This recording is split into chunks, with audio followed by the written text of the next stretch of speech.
உறவுகள் அனைவருக்கும் அன்பான வணக்கங்கள். ஸோ இந்த கதைக்களத்தில் வந்திருக்கக்கூடிய ரெண்டாவது குடும்பம் அவங்க பக்கா பிளான் பண்ணி எல்லா ப்ரூஃபுமே அவங்க கையில் வச்சுருக்காங்க. அப்படிங்கும்போது சாரதாம்மா கையில் இப்போ 30 வருஷம் வாழ்ந்த வாழ்க்கையே ஒன்றும் இல்லை அப்படிங்கிறதையும் தாண்டி தன்னோட வாழ்க்கையே பொய்யுங்கிற மாதிரியில் வந்திருக்கவங்க சொல்லிட்டு இருக்காங்க அப்படின்னு சொல்லி ரொம்பவும் மனசு உடஞ்சி போய் அவங்க அழுக ஆரம்பிக்கிறாங்க. ஸோ எல்லாருமே கேட்கும்போது கூட அந்த காலம் அப்படின்னாலுமே ஒரு ஃபோட்டோ வீடியோ கூட எடுக்கலையா அப்படின்னு காவேரி கேட்குறதுக்கு, இல்லையேடி இருந்தும் ஒரே ஒரு ஃபோட்டோ தான் எடுத்தாங்க, அதை நம்ம வீட்டில் வச்சுருப்போம்ல, அதையும் இந்த பசுபதி நம்ம வீட்டிலேருந்து இந்த பொருளெல்லாம் எடுத்து வெளியே போட்டால, அப்போவே அந்த ஃபோட்டோவும் உடஞ்சி போயிடுச்சுடி அப்படின்னு சொல்லி அவங்க ரொம்பவும் அழுகிறாங்க. எப்படிம்மா இப்படி கூட நீ இருந்திருக்கியா, எங்கள் விஷயத்தில் மட்டும் இவ்வளோ உஷாராக இருக்கில்ல, நீ எப்படிம்மா இப்படி இருந்த அப்படின்னு சொல்லி கேட்கும்போது விஜய் சொல்கிறாரு, ஆமாம் அத்தை, உங்களை பார்க்கும்போது எனக்கு இப்போ ரொம்ப ஆச்சரியமாக இருக்கு அத்தை. காவேரி விஷயத்தில் இருக்கட்டும், இல்லை யமுனாவுக்கோ கங்காவுக்கோ அவங்க ஏதாவது ஒரு தப்பு பண்ணிடுவாங்களோன்னு சொல்லிட்டு ரொம்ப ரொம்ப பார்த்து பார்த்து கவனமாக இருக்கீங்கல்ல, உங்கள் விஷயத்தில் எப்படி அத்தை இப்படி அசால்ட்டாக இருந்தீங்க அப்படின்னு சொல்லி கேட்கும்போது, இப்படி ஒரு குடும்பம் நிற்கணும் நான் என்ன தம்பி கனவாக கண்டேன், இவர் இப்படியெல்லாம் பண்ணுவாருன்னு நான் நினச்சி கூட பார்க்கலையே, ஆனால் இந்த பிள்ளைங்க கிட்ட ஏன் அப்படி நான் நடந்துக்கிட்டேன்னா, அவர் இருக்கிற வரைக்கும் அவர் இருக்காரேங்கிற ஒரு தெம்பு இருந்துச்சு தம்பி. அவர் போனதுக்கப்புறமா வீட்டில் வெறும் 6 பொம்பளைங்க தான் இருக்கும். ஸோ அப்போ அப்பா இல்லாத பிள்ளைங்க அப்படின்னு சொல்லிட்டு 4 பேர் பார்த்து 4 விதமாக பேசிடக்கூடாது அப்படிங்கிறனால தான் இந்த பிள்ளைங்க கிட்ட ரொம்ப கண்டிப்பாகவே நான் நடந்துக்க ஆரம்பித்தேன்ப்பா. அதுக்கப்புறம் காவேரியோட வாழ்க்கையும் இப்படின்னு தெரிஞ்சதுக்கப்புறம் தான் நான் உங்ககிட்ட கூட அப்படி கடுமையாக நடந்துக்கிட்டேன் தம்பி அப்படின்னு சொல்லி சொல்கிறாங்க. அதுதான் அத்தை, அப்படி இருந்த நீங்கள் இந்த விஷயத்தில் நீங்கள் சரி உங்களுக்கு அதை பற்றி எதுவும் தெரியல, அந்த காலத்தில் அப்படி உங்களுக்கு தெரியாமல் கல்யாணம் பண்ணி வச்சுட்டாங்க, நீங்கள் அப்படி அவர் சொன்னதை கேட்டு இருந்தீங்கன்னு சொல்கிறீங்க. இப்போ நமக்கு எந்த ஆதாரமுமே கையில் இல்லாமல் இருக்குல்ல, அவங்க இப்படி வச்சுருக்காங்கங்கும்போது நம்ம சட்டப்படி கூட எதுவுமே பண்ண முடியாமல் இருக்கோமே, என்னத்தை பண்ணுறது அப்படின்னு சொல்கிறாங்க.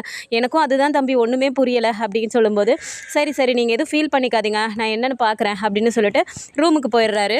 ஸோ ரூமுக்கு வந்ததுக்கு அப்புறமா காவேரி கேட்குறாங்க, என்னங்க பண்ண போகிறோம் நம்ம அப்படின்னு சொல்லும்போது, ஏதாவது நம்ம தான் பண்ணணும் காவேரி. அத்தை பாரு, இப்போ அவங்க எந்த ஒரு முடிவுமே டக்குன்னு எடுக்க முடியாத அளவுக்கு அவங்களோட மனசும் இப்போ சரியில்லை, அதனால் அவங்கள போயிட்டு நம்ம எதுவும் தொல்லை பண்ணக்கூடாது. நீ யோசிச்சு சொல்லு காவேரி, அத்தை கிட்ட இப்படி கேட்டாலும் அவங்க யோசிக்கக்கூடிய நிலமையில கூட இல்லை, ஏன்னா இப்படி சடனாக அவங்க சொல்லிட்டாங்கங்கும்போது அத்தை ரொம்ப ஹர்ட் ஆகியிருக்காங்க. நீ கொஞ்சம் பொறுமையாக யோசிச்சு சொல்லு, அவர் இறந்ததுக்கப்புறம் என்னென்னலாம் நடந்துச்சு, அங்கே வீட்டுக்கு என்னென்னலாம் உங்களுக்கு அந்த பிரச்சனையெல்லாம் வந்துச்சு அப்படிங்கிறத பற்றி நீ கொஞ்சம் ஏதாவது யோசிச்சு பாரு, உனக்கு ஏதாவது ஒரு க்ளூ கிடைக்கும் காவேரி. நான் அந்த இடத்துல இல்லைங்கிறப்போ நீ ஏதாவது யோசிச்சு சொன்னால் தானே நான் அதை வச்சு ஏதாவது மூவ் பண்ண முடியும், ஏதாவது யோசியேன் ப்ளீஸ் அப்படின்னு சொல்கிறாரு. சரின்னு சொல்லிட்டு காவேரியும் உட்காந்து யோசிக்கிறாங்க.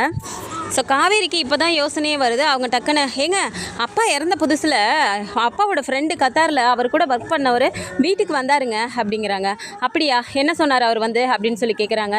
இல்லைங்க, அவர் அப்பாவோட திங்ஸ் எல்லாத்தையுமே எடுத்துகிட்டு வந்தார், அப்பா அங்கே ரூமில் வச்சுருந்தது எங்களை பார்க்குறதுக்காக தானே இங்கே வந்தார், எப்போவும் ரூமில் அவர் வச்சுருக்க அந்த 2 பெட்டி அப்புறம் இன்னும் அவரோட திங்ஸ் எல்லாத்தையுமே எடுத்துகிட்டு வந்து கொடுத்தாருங்க, வரும்போது 3 லட்ச ரூபாய் பணமும் எங்களுக்கு கொடுத்தாரு அப்படின்னு சொல்லி சொல்கிறாங்க. 3 லட்ச ரூபாய் பணம் எதுக்காக கொடுத்தாங்க, கம்பெனி சைட்லேருந்து வந்ததா அப்படின்னு சொல்லி கேட்குறாரு. இல்லைங்க, நாங்கள் கூட அப்படி தான் நினச்சோம், ஆனால் அவர் சொன்னது என்னென்னா, போய் அங்கே கம்பெனியில் இருக்கிறவங்க யாராக இருந்தாலும் கஷ்டப்படுறாங்க, பணம் வேணும்னு சொன்னால் சந்தானம் டக்குன்னு அள்ளி அள்ளி கொடுத்துருவான். இப்போது சந்தானம் இல்லைன்னு தெரிஞ்ச உடனே அவங்களே எல்லாரும் கொடுத்துட்டாங்கம்மா, ஏன்னா யாருக்குமே சந்தான துரோகமே நினச்சது கிடையாது, எல்லாருக்கும் நல்லது தான் நினப்பான், அதனால் அவங்களே மனசு மாறி டக்குன்னு கொடுத்துட்டாங்கம்மா, நான் திங்ஸ் எல்லாம் கொடுக்க போகிறேன்னு சொல்லும்போதே அவங்க குடும்பத்தில் போய் நீங்கள் கொடுத்துருங்கன்னு எல்லாரும் பணத்தை கொடுத்துட்டாங்கம்மா, அந்த 3 லட்சம் தாம்மா இது அப்படின்னு சொல்லி எங்ககிட்ட கொடுத்தாருங்க அப்படின்னு சொல்லி சொல்கிறாங்க. அப்படியா காவேரி, எதுக்காக இங்கே கொண்டு வந்தாரு அவங்க அப்படின்னு சொல்லி விஜய் கேட்குறாரு. ஆமாங்க, நேராக இங்கே தான் எல்லா திங்ஸையும் கொடுத்தாங்க அப்படின்னு சொல்லும்போது, என்ன காவேரி நீ ஒரு விஷயம் யோசிக்கவே நீயும் மறந்துட்டியா அப்படின்னு சொல்லி கேட்குறாங்க. ஏங்க என்னாச்சு அப்படின்னு சொல்லி கேட்குறாங்க. கத்தார்லேருந்து அவர் இங்கே கொண்டு வந்து உங்ககிட்ட கொடுத்துருக்காருன்னு சொல்கிறீங்க, இவங்க இந்த ஃபேமிலி கத்தாரில் தானே இருந்ததா சொல்கிறாங்க, அப்படி இருக்கும்போது எதுக்காக உங்ககிட்ட கொண்டு வந்து கொடுக்கணும் அப்படின்னு சொல்லி சொல்கிறாங்க. உடனே காவேரி இப்போ தான் யோசிக்கிறாங்க. ஆமாங்க, கரெக்ட் இல்லை, இவங்க அங்கே தானே இருந்தாங்கன்னு சொன்னாங்க, பத்தாததுக்கு கத்தாரில் கேட்டால் நாங்கள் தான் அந்த குடும்பம்னு சொல்லுவாங்க, உங்களை பற்றி அவங்களுக்கு தெரியவே தெரியாதுன்னு அவங்க சொன்னாங்க அப்படிங்கிறாங்க. பாத்தியா, அவங்க அப்படி சொன்னாங்க, அப்படி இருக்கும்போது எதுக்காக உங்ககிட்ட கொண்டு வந்து அவங்க கொடுக்கணும், இதெல்லாம் யோசிக்க மாட்டியா நீ அப்படின்னு சொல்லும்போது, எங்கங்க அம்மா இப்படி அழுது புலம்பிகிட்டே இருக்கும்போது எனக்கு இப்படிலாம் யோசிக்கணும்னு கூட யோசனையே வரலைங்க அப்படின்னு சொல்லி சொல்கிறாங்க. சரி ஓகே, இப்போ உங்கள் அப்பாவோட திங்ஸ் எல்லாம் எங்கே இருக்குது அப்படின்னு சொல்லி கேட்குறாங்க. அதெல்லாம் இங்கே நம்ம போர்ஷன் இருக்குல்லங்க, இங்கே தான் நான் வச்சுருக்கேன் அப்படின்னு சொல்லி சொல்கிறாங்க. சரி ஓகே, அதை பார்த்தா தான் நமக்கு ஏதாவது கிளியராக தெரியும், வேறு என்னென்னலாம் வச்சுருந்தார் அவர் அப்படின்னு சொல்லி கேட்குறாங்க. அப்பாவோட டைரி, எப்பயுமே அவர் டைரி எழுதுவார், அந்த டைரி இருந்துச்சு, அதுக்கப்புறமா எங்களோட திங்ஸ் எல்லாமே எங்கள் ஞாபகமாக அப்பா எப்போவுமே வச்சுருக்க திங்ஸ் எல்லாமே அதில் இருந்துச்சுங்க அப்படின்னு சொல்லி சொல்கிறாங்க. சரி ஓகே, நான் அதை பார்த்தா தான் எனக்கு ஒரு தெளிவு வரும் அப்படின்னு சொல்கிறாங்க. சரின்னு சொல்லிட்டு, காவேரியா நீ ஃப்ரீயாக விட, நான் பார்த்துக்கிறேன் அப்படின்னு சொல்லிட்டு மறுநாள் வந்து காவேரி கிட்ட, காவேரி வா கொஞ்சம் வெளியே போயிட்டு வரலாம் அப்படின்னு சொல்லும்போது, எங்கெங்கே போகிறோம் அப்படின்னு கேட்குறாங்க. நீ வாயேன் அப்படின்னு சொல்லிட்டு கூப்பிட்டுட்டு கிளம்புறாரு. வெளியில் வரும்போதுமே பார்த்தா சாரதாமா எல்லாருமே நின்றுட்டுருக்காங்க, பாட்டி எல்லாருமே. 2 பேருமே கிளம்பி வரதை பார்த்துட்டு, என்னடா விஜய் எங்கேயாவது வெளியே கிளம்பிட்டியா என்ன அப்படின்னு சொல்லிட்டு பாட்டி கேட்குறாங்க. உடனே, இல்லை பாட்டி, காவேரிக்கு கொஞ்சம் டேப்லெட்லாம் தீர்ந்து போச்சு, அதெல்லாம் போயிட்டு வாங்கிட்டு வந்துடுறோம் அப்படின்னு சொல்லிட்டு வீட்டில் இப்படி சொல்லிட்டு கிளம்புறாங்க. உடனே கங்கா வந்துட்டு, எனக்கும் கொஞ்சம் டேப்லெட்ஸ் வாங்கணும், அதுவும் வாங்கிட்டு வந்துடுறீங்களா அப்படின்னு சொல்லும்போது, சரி கொடுக்கா, நான் வாங்கிட்டு வந்துடுறேன் அப்படின்னு சொல்லி கங்கா கிட்டே வாங்கிக்கிறாங்க. ஸோ இங்கேருந்து கிளம்பி நேராக வந்துட்டு விஜய் கிட்டே கேட்குறாங்க, எங்கெங்கே போகிறோம், டேப்லெட் தான் எனக்கு இருக்கே, ஏன் பாட்டிக்கிட்ட அப்படி சொன்னீங்க அப்படிங்கிறாங்க. இல்லை காவேரி, இப்போ நாங்கள் டேப்லெட் வாங்க போகல, உனக்கு என்ன டேப்லெட் தீரலன்னு தான் எனக்கு தெரியும்ல, நான் தானே டெய்லி எடுத்து கொடுத்துட்ருக்கேன் அப்படின்னு சொல்கிறாரு. ஆமாங்க, அப்புறம் எங்கே நம்ம போகிறோம் அப்படின்னு சொல்லும்போது, இப்போ அங்கே உங்கள் வீட்டுக்கு போயிட்டுருக்கோம் அப்படின்னு சொல்கிறாங்க. அங்கே போகிறோமா, எதுக்குங்க, அப்பாவோட திங்ஸ் எல்லாம் பார்க்கணுன்னு சொன்னீங்களே அதுக்காகவா அப்படின்னு சொல்லும்போது, ஆமாம் வா அப்படின்னு சொல்லிட்டு இப்போ நேராக அங்கே போகிறாங்க. அங்கே இவங்க போர்ஷனுக்கு போனதுக்கப்புறமா காவேரி மேலே இருக்குன்னு சொல்லிட்டு மேலே ஏற போகிறாங்க. என்ன பண்ணிட்டு இருக்க, இரு நான் எடுக்கிறேன் அப்படின்னு சொல்லிட்டு விஜயே மேலே இருந்து அந்த திங்ஸ் எல்லாத்தையுமே 2 பெட்டியுமே இறக்குறாரு. திறந்து அதில் ஒவ்வொன்றா எடுத்து ஓப்பன் பண்ணி பார்க்குறாங்க. அதில் டைரி எடுத்து விஜய் பார்க்குறாரு. ஸோ டைரியில் வந்து பார்க்கும்போது பசுபதி கிட்ட அவர் என்னென்னலாம் கொடுத்தாரு, மாதம் அவர் எவ்வளோ சம்பளம் வாங்கினாரு, எல்லாமே அந்த டைரியில் எழுதி வச்சுருக்காரு. இதெல்லாம் பார்த்துட்டு விஜய் கேட்குறாரு, ஏன் காவேரி இவ்வளோ பணத்தை எப்படி அந்த பசுபதியை நம்பி உங்கள் அப்பா கொடுத்தாரு அப்படின்னு சொல்லி கேட்குறாங்க. என்னங்க பண்ணுறது, ஃப்ரெண்டுன்னு நம்பி கொடுத்தாரு, அந்த ஆள் மொத்தமாக சேர்த்து நாமத்தை போட்டதை தாங்கிக்காம தான் எங்கள் அப்பாவுக்கு வந்து ஹார்ட் அட்டேக்கே வந்திருக்கு அப்படின்னு சொல்கிறாங்க. சரி காவேரி, இப்போது உங்கள் அப்பாவோட மாத சம்பளம் எவ்வளோ, அதெல்லாம் நீ செக் பண்ணியா அப்படின்னு சொல்லும்போது, ஆமாங்க நான் பார்த்துட்டேன், அப்பாவோட மொத்த சம்பளத்துக்கும் எவ்வளோ வரவு செலவுன்னு அப்பா கணக்கு எழுதி வச்சிருக்காரு பாருங்க அப்படிங்கிறாங்க. என்ன காவேரி நீ பேசிகிட்டு இருக்க அப்படின்னு சொல்லும்போது, ஆமாங்க அப்பாவே சொல்லியிருக்காரு, அப்பாவோட சம்பளம் அவ்வளோதான் அப்படின்னு சொல்கிறாங்க. நீ எப்படி இப்படி மாறினே எனக்கு தெரியலையே அப்படின்னு, சண்டைக்கு மட்டும் தான் நீ போய் எகிரிட்டு நிற்பியா அப்படின்னு சொல்லி கேட்குறாரு. எதுக்குங்க இப்போ என்ன திட்டிகிட்டு இருக்கீங்க அப்படிங்கிறாங்க. பின்ன திட்டாமல் என்ன பண்ண சொல்கிற, நீயே தான் பார்த்துட்டு சொல்கிற, உங்கள் அப்பாவோட சம்பளம் எவ்வளோ, அதுக்கு எவ்வளோ கொடுத்துருக்காரு, எவ்வளோ செலவு பண்ணியிருக்காருன்னு எல்லா கணக்குமே ஒரு தான் டீட்டெயிலாக எழுதி வச்சிருக்காரு அப்படிங்கிறாங்க. தயவு செஞ்சு புரிகிற மாதிரி சொல்லுங்கள், எனக்கு புரியல அப்படிங்கிறாங்க. காவேரி ஒரு லாஜிக்கே இல்லாமல் இருக்குது இது. அங்கே செகண்ட் ஃபேமிலி இருந்தாங்க அப்படின்னா மொத்த சம்பளத்துக்கும் அவர் வரவு செலவு கணக்கு இங்கே எழுதி வச்சிருக்காரு. இந்த பணம் அப்படியே அங்கே பசுபதி கிட்ட இருந்துச்சுன்னு நீ சொல்கிற, இப்போ தோட்டத்துக்காக அவர் கொடுத்தாருன்னு சொல்கிற, அப்படி இருக்கும்போது இந்த செகண்ட் ஃபேமிலிக்கு அவர் எப்படி செலவு பண்ணியிருக்க முடியும், யோசிச்சியா நீ அப்படின்னு சொல்லி கேட்குறாரு. ஸோ காவேரிக்கு வந்து இந்த இடத்துல ஒரு மாதிரி ஆகுது. ஆமாங்க இதெல்லாம் நான் யோசிக்கவே இல்லை அப்படிங்கிறாங்க. ஆமாம் எதை கேட்டாலும் யோசிக்கலன்னே சொல்லிட்டுரு அப்படிங்கிறாங்க. அதுக்கப்புறமா வேறு என்ன இருக்குது அப்படின்னு சொல்லி பார்க்கும்போது ஒரு ஆல்பம் கிடைக்குது. அந்த ஆல்பத்தில் வந்து பார்க்கும்போது இந்த ஆல்பம் வந்துட்டு டக்குன்னு காவேரியே வாங்கிட்டு, இந்த ஆல்பம் வந்து அப்பாவோட பேக்கெல்லாம் வந்தப்போய் நாங்களே எடுத்து பார்த்தோங்க, எங்களோட ஞாபகமாக அப்பா எல்லாத்தையுமே அங்கே வச்சிருக்காருன்னு சொல்லி நாங்கள் அதெல்லாம் பார்த்து சந்தோஷப்பட்டுட்டு இருந்தோம் அப்படின்னு சொல்கிறாங்க. ஸோ அந்த ஆல்பத்தெல்லாம் ஓப்பன் பண்ணி பார்க்கும்போது அதில் இருக்கிற ஃபோட்டோஸ் எல்லாத்தையுமே திறந்து பார்க்குறாரு. அதில் ஒவ்வொருத்தரோட ஃபோட்டோவும் தனித்தனியாக இருக்குது. ஆனால் கடைசியில் பார்க்கும்போது ஒரே ஒரு ஃபோட்டோ மட்டும் பார்த்தா இவங்களோட கல்யாண ஃபோட்டோ அதில் இருக்குது. அதை பார்த்த உடனே காவேரி இங்கே பார்த்தியா அப்படின்னு சொல்லும்போது பார்க்குறாங்க, அவங்க 2 பேரோட கல்யாண ஃபோட்டோ அதில் இருக்குது. பார்த்தியா, அத்தை இல்லவே இல்லைன்னு சொன்னாங்கல்ல, ஒரு காப்பி தான் இருந்துச்சு, அது உடஞ்சி போச்சுன்னு சொன்னாங்கல்ல, கடவுள் இருக்காரு காவேரி, இங்கே பாரு இருக்கு பாரு அப்படின்னு சொல்கிறாங்க. அதை பார்த்துட்டு காவேரிக்கு ரொம்பவும் அழுக வருது. அழுகிறாங்க. எதுக்கு இப்போ அழுதுட்டு இருக்க அப்படின்னு சொல்லும்போது, இல்லைங்க அப்பா இப்படியெல்லாம் எல்லா திங்ஸையும் வச்சுருந்துட்டு இப்படி ஒரு துரோகத்தை எங்களுக்கு பண்ணியிருக்காரு அப்படின்னு சொல்லும்போது, காவேரி ப்ளீஸ் எல்லாருமே சேர்ந்து அதே கோணத்திலே யோசிக்காதீங்க அப்படின்னு சொல்கிறாரு. என்னங்க சொல்ல வரீங்க அப்படின்னு சொல்லும்போது, நீயே தான் சொல்லியிருக்க எங்கள் அப்பா எனக்கு ஹீரோ, எங்கள் அப்பா இப்படி பண்ணியிருக்காரு அப்படி பண்ணியிருக்காரு, எங்களுக்காக இவ்வளோ பண்ணுவார், வந்த கொஞ்ச நாளுமே எங்கள் கூடயே தான் இருப்பாருன்னு எவ்வளோ விஷயம் எங்ககிட்ட சொல்லியிருக்க அப்படின்னாரு. ஆமாங்க அப்படிங்கிறாங்க. அப்படி இருக்கும்போது எப்படி உங்கள் அப்பா உங்களுக்கு இப்படி பண்ணியிருப்பாரு, எனக்கு தோன்ற சின்ன சின்ன விஷயங்கள் கூட ஏன் உங்களுக்கு தோண மாட்டேங்குது அப்படின்னு சொல்லி கேட்குறாங்க. வந்திருக்க குடும்பம் சடனாக வந்துட்டு இவ்வளோ ப்ரூஃப் அவங்க காட்டும்போது எப்படிங்க நம்பாமல் இருக்க முடியும் அப்படின்னு சொல்கிறாங்க. அதுதான் என்னன்னு எனக்கும் புரியல, சரி பார்த்துக்கலாம் விடு, ஆனால் உங்கள் அப்பா இவ்வளோ இது தெளிவாக வச்சுருக்கும் போது இதில் வந்துட்டு நம்ம வந்து மற்ற இதுக்குமே யோசிக்க வேண்டாம், வந்திருக்க குடும்பம் வந்து ஏதோ ஒரு பசுபதி மூலமாக வந்து பிளான் பண்ணுறாங்கங்கிறது மட்டும் உனக்கு புரியுதுல்ல அப்படின்னு சொல்கிறாங்க. புரியுதுங்க அப்படிங்கிறாங்க. எனக்கு அப்போவே யோசித்தேன், நான் அவங்க பசுபதி கிட்டே 2 வாட்டி பேசியிருக்கேன், நான் அவங்க ஃபஸ்ட்டு டே வந்தப்பே சொன்னப்பவே நான் யோசித்தேன், அவன் பக்காவாக பிளான் பண்ணி பண்ணுவான் அப்படின்னு நினச்சேன், ஆனால் இந்தளவுக்கு அவன் கீழ்த்தரமாக நடந்துக்குவான்னு நான் நினச்சி கூட பார்க்கல அப்படின்னு சொல்லி விஜய் சொல்கிறாரு. ஸோ இந்த இடத்துல அவன் அடங்கவே மாட்டேங்கிறானே, ஏங்க நம்மளே வந்துட்டு இப்படி பண்ணுறான், அதுக்காக ஃப்ரெண்டுன்னு சொல்லிட்டு எங்கள் அப்பாவே இப்படி கேவலமாக அவன் சொல்லுவானா அப்படிங்கிறாங்க. சொல்லிட்டு கொஞ்சம் அழுகவும் செய்கிறாங்க.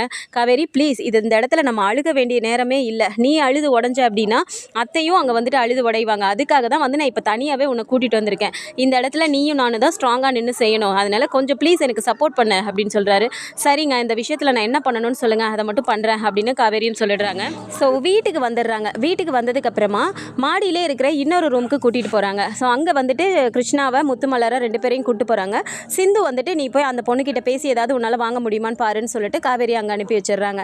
ஸோ இவங்க 2 பேரையும் மேலே கூட்டிகிட்டு போகும்போது என்னங்க எங்களை எங்கே கூப்பிட்டு போகிறீங்க அப்படின்னு கிருஷ்ணா கேட்குறாரு.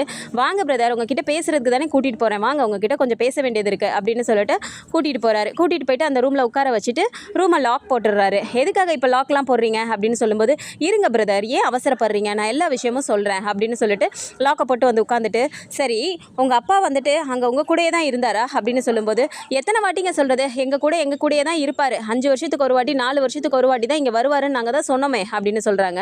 சரி அப்போது உங்கள் அப்பா எப்படியெல்லாம் பார்த்துக்கிட்டாரு அப்படின்னு சொல்லும்போது, எங்கள் அப்பா எங்களை இருந்த வரைக்கும் நல்லா தான் பார்த்துக்கிட்டாரு, வாங்கி வச்சு கடனை சேர்த்து வச்சதுனால தான் இப்போ நாங்கள் வந்து உங்ககிட்டே நின்றுட்டுருக்கோம் அப்படின்னு சொல்கிறாங்க. அதெல்லாம் சரி பிரதர், எதுக்காக அவர் கடன் வாங்கினாரு அப்படின்னு சொல்லும்போது, கடன் எதுக்காக வாங்குவார், பயங்கரமாக சூதாட்டம் அவர் ஆடுவார், அதனாலேயே கடன் வாங்கி அங்கே கடனை குமிச்சு வச்சிட்டாரு, எல்லா கடனும் இப்போ நான் கட்ட வேண்டியதாக இருக்குது அப்படின்னு சொல்கிறாங்க. உடனே விஜய் பயங்கரமாக சிரிக்கிறாரு. எதுக்காக இப்போ சிரிச்சிட்டு இருக்கீங்க அப்படின்னு சொல்லும்போது, காவேரியோட அப்பா சூதாட்டம்லாம் ஆடுவார் நீங்கள் சொன்னீங்கன்னா அதை நான் நம்பணுமா அப்படின்னு சொல்லும்போது, இங்கே பாருங்கள் காவேரிக்கு மட்டும் அப்பா கிடையாது, எனக்கும் தான் அவர் அப்பா அப்படின்னு சொல்கிறாங்க. இதை நீங்கள் மட்டும் வேணால் சொல்லிக்கலாம் பிரதர், நாங்கள் வந்து நம்ப முடியாது அப்படிங்கிறாங்க. இதுக்கு மேலே என்னங்க உங்களுக்கு ப்ரூஃப் காட்டணும், கல்யாணம் பண்ண சர்டிஃபிகேட்லேருந்து ஃபோட்டோ பத்திரம் முதற்கொண்டு எல்லாமே உங்ககிட்ட காட்டுறோம், இன்னும் வந்து ப்ரூஃப் வேணும்னா நாங்கள் என்னங்க பண்ண முடியும் அப்படின்னு சொல்லிட்டு கிருஷ்ணா ரொம்ப கோவமாக பேசும்போது டக்குன்னு போயிட்டு சட்டையை பிடிச்சிடுறாரு. இங்கே பாரு, நீங்கள் எங்கேருந்து வந்திருக்கீங்க, எதுக்காக வந்திருக்கீங்க, எல்லாமே எனக்கு தெளிவாக தெரியும். உங்களை நான் இத்தனை நாள் வீட்டில் தங்க வச்சுருக்கேன்னா சும்மா உங்களை உட்கார வச்சுட்ருக்கேன் நீங்கள் நினச்சிட்டு இருந்தீங்களா, என்னை பற்றி இன்னும் உங்களுக்கு எதுவுமே தெரியல, உங்களை பற்றின எல்லா விஷயம் டீட்டெயில் எல்லாமே நான் கலெக்ட் பண்ணிட்டு தான் வந்து இப்போ உங்ககிட்ட பேசிகிட்டு இருக்கேன், மரியாதையாக உண்மையை சொல்லிடுங்க, நீங்கள் யார் எங்கேருந்து வந்திருக்கீங்க அப்படிங்கும்போது இப்போ முத்துமலர் வந்து திருன்னு முழிக்கிறாங்க. ஆனால் கிருஷ்ணா வந்துட்டு அப்படியே விட்டு கொடுக்காம பேசிகிட்டு இருக்காரு. நீங்கள் இப்படிலாம் எங்களை டார்ச்சர் பண்ணிங்கன்னா நாங்கள் வந்து மாற்றி சொல்லுவோம்னு நினைக்கிறீங்களா, நீங்கள் என்ன சொன்னாலும் நாங்கள் வந்து சந்தானத்தோட பிள்ளைங்க தான் அப்படின்னு சொல்லிட்டு கிருஷ்ணா வந்து அடித்து பேசுகிறாரு. இங்கே பாருங்கள், உங்களுக்கு இது வரைக்கும் நான் மரியாதை கொடுத்து பேசிகிட்டு இருக்கேன், திரும்ப நீங்கள் வந்துட்டு இப்படியே சொல்லிட்டு இருந்தீங்கன்னா உங்களுக்கு அவ்வளோதான் மரியாதை அப்படின்னு சொல்கிறாரு. நீங்கள் என்ன பண்ணாலும் சரி, நான் வந்துட்டு போலீஸ்க்கு தான் நான் போக போகிறேன், எங்களை வந்து கூட்டிகிட்டு வந்து நல்லதாக பேசி எங்களுக்கு செட்டில்மெண்ட் பண்ணுற மாதிரி பேசிவிட்டு இப்போ எங்களை அடைச்சி வச்சு நீங்கள் வந்துட்டு எங்களை கொடுமைப்படுத்த பார்க்குறீங்களா, நான் போலீஸ்க்கு போகிறேன் அப்படின்னு சொல்லி கிளம்புறாரு. டக்குன்னு வந்துட்டு விஜய் இப்படி தள்ளி விட்டு சேரில் உட்கார வச்சிடுறாரு. உடனே முத்துமலர் ஓடி போயிட்டு டேடி கிருஷ்ணா அப்படிங்கிறாங்க. கிருஷ்ணாவா, அந்த பையன் பேர் உண்மையாகவே கிருஷ்ணா தானா அப்படிங்கிறாங்க. என்ன தம்பி இப்படியெல்லாம் கேட்குறீங்க, இவ்வளோ நாள் நல்லா பேசிட்டு இப்போ திடீர்னு சந்தேகப்படுற மாதிரி கேட்குறீங்களேப்பா அப்படிங்கிறாங்க. சந்தேகம் வந்துருச்சு, சந்தேகம் மட்டும் கிடையாது, நாங்கள் வந்து கிளியராகவே சொல்கிறோம், நீங்கள் வந்து செகண்ட் ஃபேமிலியும் கிடையாது, இதோ இந்த கிருஷ்ணாங்கிற பேரும் உண்மையாக என்னன்னு கூட எனக்கு தெரியல, மரியாதையாக சொல்லுவோம் பேர் என்ன அப்படின்னு சொல்லிட்டு பயங்கரமாக மிரட்டுறாரு. ஸோ கிருஷ்ணா உடனே என்ன சொல்கிறாரு, என்னங்க உங்ககிட்ட எந்த ஆதாரமுமே இல்லை, நாங்கள் தான் சட்டப்படின்னு ஒய்ஃபு குழந்தைங்கன்னு இருக்கோங்கிறனால நீங்கள் தேவையில்லாமல் எங்களை வந்து இப்படிலாம் பண்ணுறீங்களா அப்படின்னு சொல்லும்போது, எது எங்ககிட்ட ஆதாரம் இல்லையா, எங்ககிட்ட பெரிய ஆதாரமே இருக்குது பார்க்குறியா அப்படின்னு சொல்லி கேட்குறாரு. எங்கே காட்டுங்க பார்க்கலாம், என்ன ஆதாரத்தை நீங்கள் வச்சுருக்கீங்க அப்படின்னு சொல்லும்போது மொபைல்லேருந்து ஒரு ஃபோட்டோவை காட்டுறாரு. அந்த ஃபோட்டோவில் பார்த்தா பசுபதியை வந்துட்டு அங்கே அந்த சைடு கட்டி போட்டு வச்சு நிவின் மிரட்டிட்டு இருக்க மாதிரியான ஃபோட்டோஸ் இருக்குது. அதை பார்த்த உடனே இவங்களுக்கே ஒரு மாதிரி பயமாகுது. இவர் தானே உங்களை அனுப்பி வச்சாரு, நான் மெயின் பார்ட்டியவே தூக்கிட்டேன், அவரே எல்லாமே எங்ககிட்ட சொல்லிட்டாரு, அடுத்ததான் அவர் வந்து போலீஸ் ஹேண்ட் ஓவர் தான் நாங்கள் பண்ண போகிறோம், ஸோ நீங்கள் வந்து உண்மையை சொன்னீங்க அப்படின்னா அவர் தூண்டுதலால் தான் நீங்கள் பண்ணீங்க அப்படின்னு சொல்லிட்டு உங்களுக்கு வந்துட்டு வேணால் கம்மியாக ஏதாவது பனிஷ்மெண்ட் வரதுக்கு வாய்ப்பு இருக்குது, இல்லை அப்படின்னா நீங்களும் சேர்ந்து தான் உள்ளே போவீங்க, மரியாதையாக உண்மையை சொல்லுங்கள் அப்படிங்கும்போது முத்துமலருக்கு அப்படியே ஒரு மாதிரி ஆயிடுது. அவங்க டக்குன்னு தம்பி அவர் தான்ப்பா எங்களை அனுப்பி வச்சாரு, அவர் சொன்னதுனால தான் அங்கே வந்தோம், அவர் என்னப்பா சொன்னார் உங்ககிட்ட அப்படின்னு சொல்லி கேட்குறாங்க.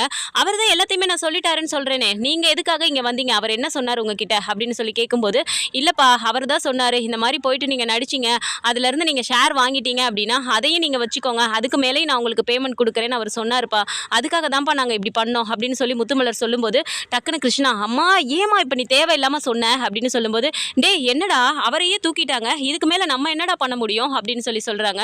உடனே இந்த இடத்துல விஜய் பயங்கரமாக சிரிக்கிறாரு. என்னப்பா எதுக்கு சிரிக்கிறீங்க அப்படின்னு சொல்லி கேட்குறாங்க.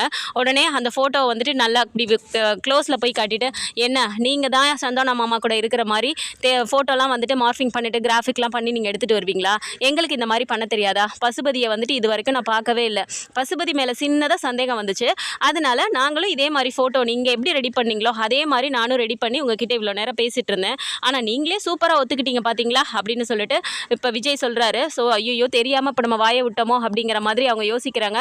ஆனாலும் வசமாக விஜய் கிட்ட சிக்கிக்கிட்டாங்க. ஸோ எப்படி வந்து கதைக்களம் போகுது அப்படிங்கிறத நம்ம பொறுத்திருந்து பார்க்கலாம். இதை பற்றி நம்ம ஒரு அப்டேட்ஸ் தெரிஞ்சுக்கிறதுக்கு நம்மளோட சேனலையும் சப்ஸ்கிரைப் பண்ணிக்கோங்க. வீடியோ பிடிச்சிருக்கு அப்படின்னா சின்னதாக லைக்கை மட்டும் கொடுத்துருங்க. தேங்க்ஸ் ஃபார் வாட்சிங்.